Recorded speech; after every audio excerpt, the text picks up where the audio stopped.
Steering இருக்குது பாருங்க, அதிலே கவுந்து படுத்து கிடக்கிறார் டிரைவர். வாயில் ரத்தம், மாரடைப்பு. அந்த காலத்துல தூக்கிட்டு ஓடி காப்பாற்றுற அளவுக்கு எல்லாம் கிடையாது 1960களில். அல்லாஹ் அக்பர். அந்த மக்கள் அப்படி புகழ்ந்தாங்களா அல்லாஹ். ரப்பே, எவ்வளவு பெரிய கொடுப்பன. உன்னை நாங்கள் திக்ரு செய்து வந்தோம், உன்னை நினைத்து நாங்கள் இந்த பயணத்தை மேற்கொண்டோம் என்பதற்காக எவ்வளவு பெரிய உயிர் பிச்சை எங்களோடு சேர்த்து மற்ற பயணிகளுடைய உயிரை நீ காப்பாற்றியிருக்கிறாய். அந்த லைலத்துல் கத்ரை ஒற்றைப்படையில் தேடிக்கொள்ளுங்கள் என்ற பெருமானார் ஸல்லல்லாஹு அலைஹி வஸல்லம் அவருடைய வார்த்தை கொண்ட புனிதமான ஒற்றைப்படை நன்னாளின் முதலாவது இரவு. அதனால் ஏதோ கடந்து போகக்கூடிய நாட்களைப் போல இதை நீங்கள் கடந்து விடாமல் ரொம்ப கண்ணும் கருத்துமாக கண் விழித்து இபாதத் செய்து 83 வருட காலங்கள் நின்று வணங்கக்கூடிய நன்மையை ஒரு இரவிலேயே இன்ஷா அல்லாஹ் பெற்றுக்கொள்ளுங்கள்.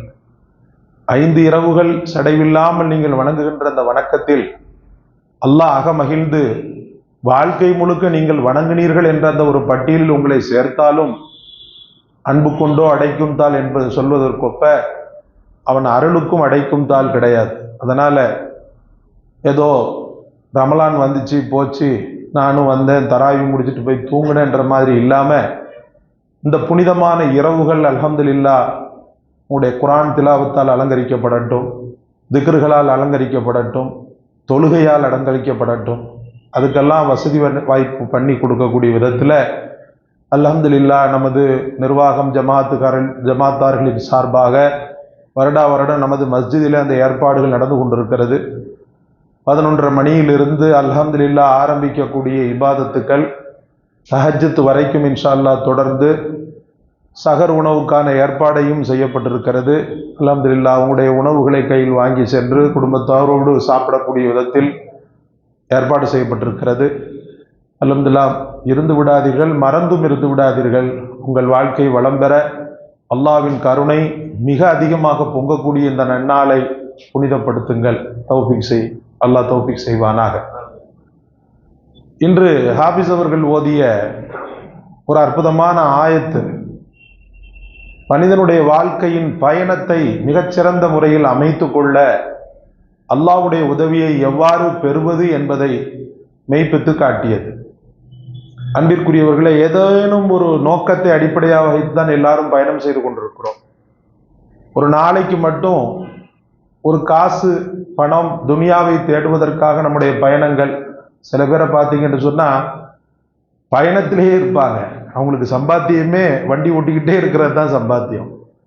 என்னமோ சொல்றாங்களே, ரேபிட்டோவா, ரேபிட்டோ, அப்புறம் வேற என்ன இருக்கு இதுல, ஜிப்டோ, ஓலா, இவங்கெல்லாம் எப்பவுமே பயணத்திலே இருப்பாங்க.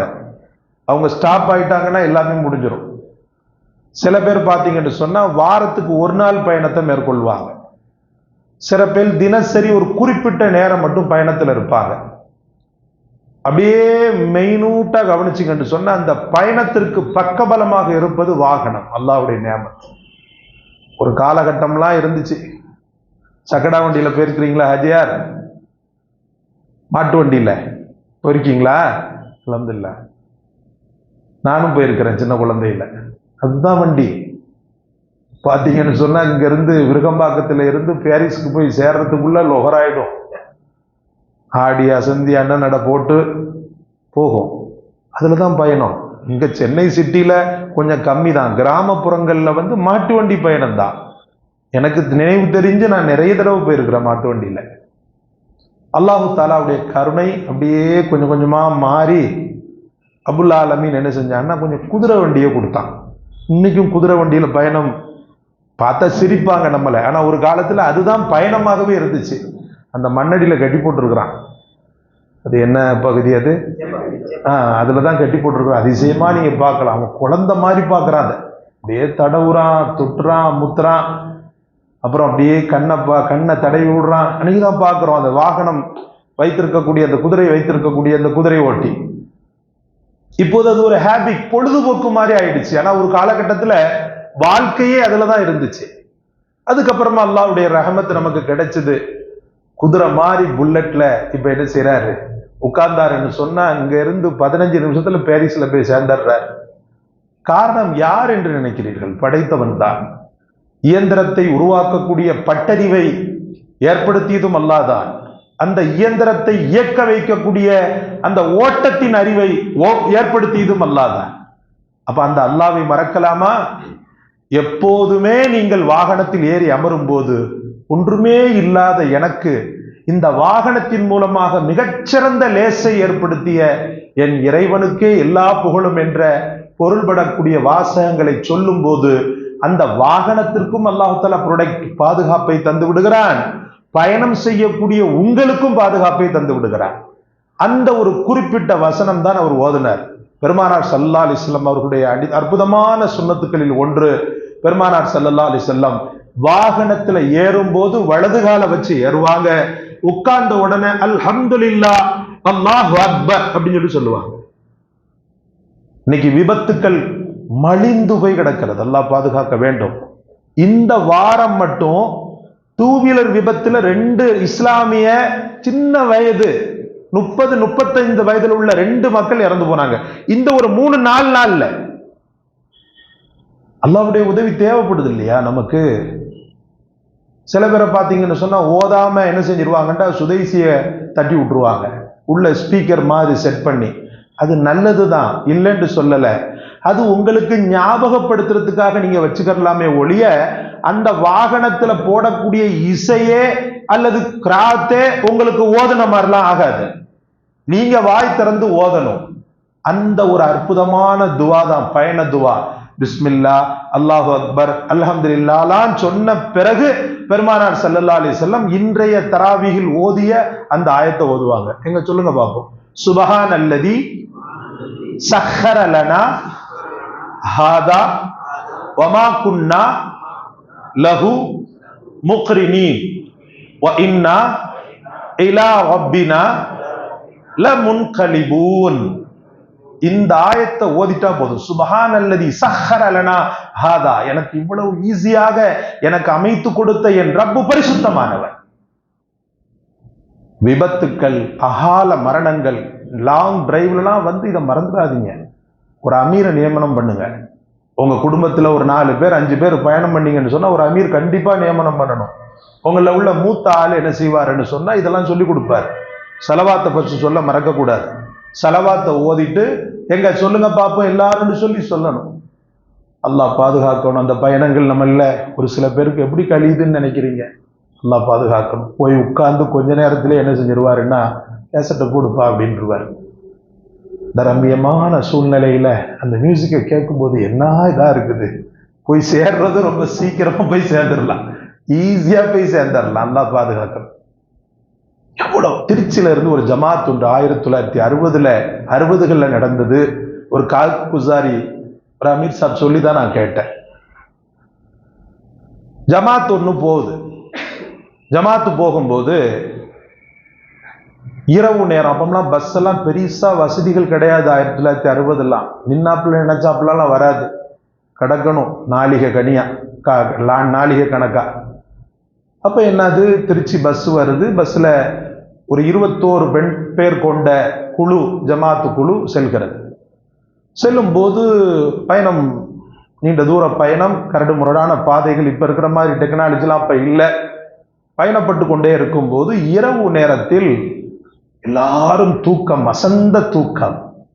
எங்கேயோ ஒரு மூலையில் நின்று கொண்டு வெள்ளுடுப்பு தரித்த, அதாவது வெள்ளை உடை அணிந்த ஒரு 3-4 பேர் கை பறிப்பதை போன்ற ஒரு சூழல். மக்களில் யாரோ ஒரு ஆள் முழித்து கொண்டிருந்ததுனால அவர் பார்க்கிறார். ஜி வண்டியை நிறுத்தாதீங்க, கொள்ளக்காரங்களா. அந்த காலத்துல இந்த மாதிரி நடந்துச்சு. ஒண்ணு கொள்ளக்காரன் என்ன செய்வானா கை அப்படி காட்டுவான். அப்படி இல்லைன்னு சொன்னா பெரிய ஆபத்து அப்படின்னு சொன்னா நடு சென்டர்ல நின்றுவாங்க. ரொம்ப பேராபத்துன்னு அப்படி இப்படி கையை காட்டும் போது ஆஹா ஏதோ ஒண்ணு நடந்திருக்குது அப்படின்னு சொல்லி. ஆனாலும் உள்ளுக்குள்ள பதட்டம். அந்த வெள்ளை உடை தரித்த நபர்கள் ஒரு 4 பேர் 5 பேர் கையை காட்டுறதுனால இவர் நிக்க போறாரு.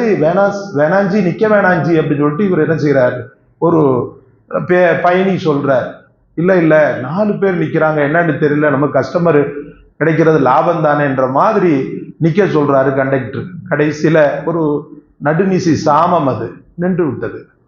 நின்று விட்டா யாரும் ஏறின மாதிரி தெரியல, எல்லாம் உள்ளுக்குள்ளேயே ஒரே குழப்பம். ஏன் அப்படி நிக்குது, போக வேண்டியதானே அப்படின்னு சொல்லி ஒரே குழப்பம். போகல, வண்டி போகல. இப்ப கண்டக்டர் என்ன செய்யறாரு, அவர் பேரை சொல்லி முருகனா என்னமோ பேரை சொல்லி எடுப்பான்றாரு, எடுக்கிற மாதிரியே இல்லை.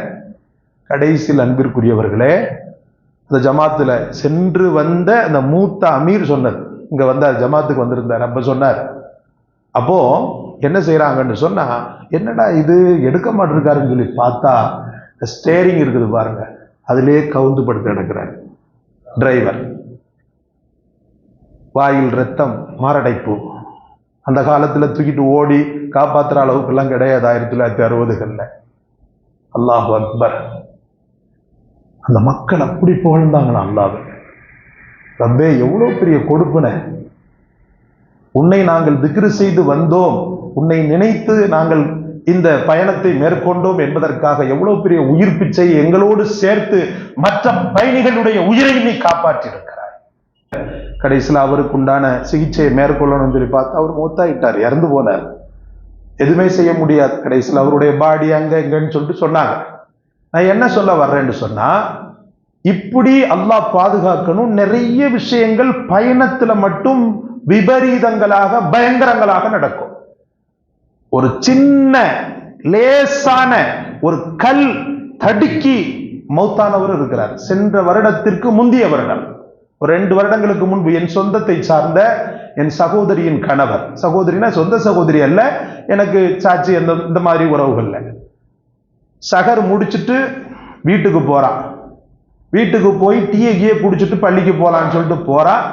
போகும்போது லேசாக ஒரு கல்லு தான் இடறிச்சு. இடர்னதுல அப்படியே போய் விழுந்ததுல அந்த பெரிய பெரிய கற்களை போட்டு வச்சிருக்கிறான், அந்த மழை நீர் வடிகால அதுக்கு போட்டு வச்சிருக்கிறான். அந்த கல்லின் முனைப்பகுதி பெண்மண்டையில் அடிச்சு பெருமூளை சிதைவு ஏற்பட்டு மரணம். சகோதரர்கள், 2 வருடத்திற்கு முன்பு நோன்பில் நடந்தது வண்ணாரப்பேட்டையில. நான் என்ன சொல்ல வருகிறேன், அல்லாஹுடைய பாதுகாப்பு என்பது சைக்கிளில் போறவனுக்கும் கிடைக்க வேண்டும், நடந்து போறவனுக்கு கூட அல்லாஹ்வுடைய பாதுகாப்பு கிடைக்க வேண்டும். நாம ஒழுங்கா தான் போய்கிட்டு இருப்போம். ஆனா எழுத்துல வர்றது சைத்தானா இப்லீஸா இருந்துச்சுன்னா ஒன்றும் செய்ய முடியாது. அப்ப அல்லாஹ்வுடைய பாதுகாப்பை மலக்குகளுடைய, நீங்க இப்படி எல்லாம் துஆ செய்யும் போது மலக்குகளை அல்லாஹ் நியமனம் செய்கிறார். சுற்றும் சூழ உங்களை மலக்குகள் தங்கள் ரெக்கைகளால் ஒரு பெரும் புரடத்தை ஏற்படுத்தி உங்கள் கார், உங்களுடைய வாகனம், உங்களுடைய பைக், உங்களுடைய எந்த வாகனமாக இருந்தாலும் சரி, உங்களை அப்படியே அழகான முறையில் கொண்டு சென்று கொண்டு திரும்புகிறார்கள். அட்லீஸ்ட் இந்த சுபஹானல்லதி சஹரலனா லென்த் வேர்ட் எனக்கு வரலன்னா கூட பிஸ்மில்லாஹி தவக்கல்து அலல்லாஹ் என்று என் தாய் எனக்கு சொல்லி தந்த இந்த வார்த்தையாவது நமக்கு தெரிந்திருக்க வேண்டும், சொல்லியாக வேண்டும். அல்லாஹ் நம் அனைவருக்கும் சுகமான பயணத்தை தருவானாக. எந்த காலத்திலும் எந்த நேரத்திலும் நம் சமூக மக்களாக இருந்தாலும் சரி, பிற சமூக மக்களாக இருந்தாலும் சரி, பயணத்தில் ஏற்படக்கூடிய பயங்கரங்களில் இருந்து பாதுகாப்பானாக.